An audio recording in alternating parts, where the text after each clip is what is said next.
Hey guys, just got a really quick lesson for you today of good, fast, and cheap. Pick two. My father-in-law used to say this all the time. He used to say, good, fast, and cheap, pick two. And you know, if you want it good and fast, it ain't gonna be cheap. If you want it good and cheap, it ain't gonna be fast. And if you want it good or cheap and fast, then it's not gonna be good. So my problem was I was delivering all three.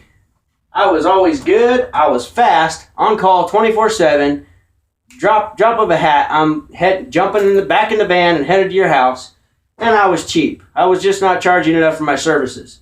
So I needed to, when my father-in-law said it, he's talking about the client picking two, which is fine. You can have the client pick two if you really need the work, because I wouldn't suggest doing it very often, but I had to pick two.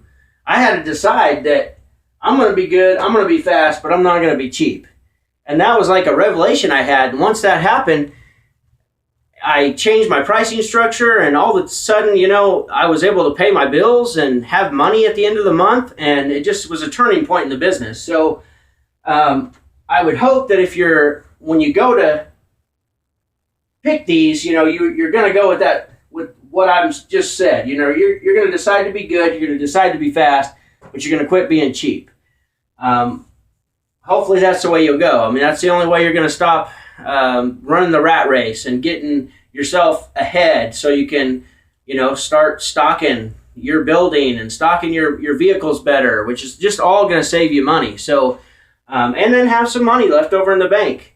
So remember, if you're going to be good and fast, you can't be cheap. If you're going to be good and cheap, you're probably not going to be fast, or I hope you stop being that. And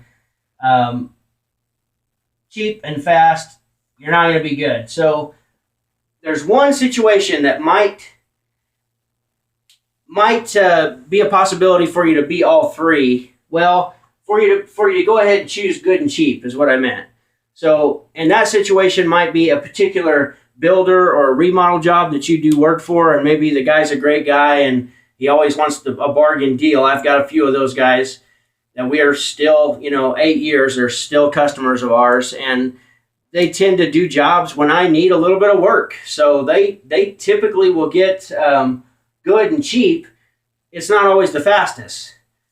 So once in a while you can slide on one of those rules, but for the most part you need to pick two, guys. So decide which two you're going to be. It's going to be hard to be the other one, and it's going to be hard to ever grow your business if you choose the wrong one. So hope you like this video. Make sure to subscribe to my channel and like it, and like the video, and go make money.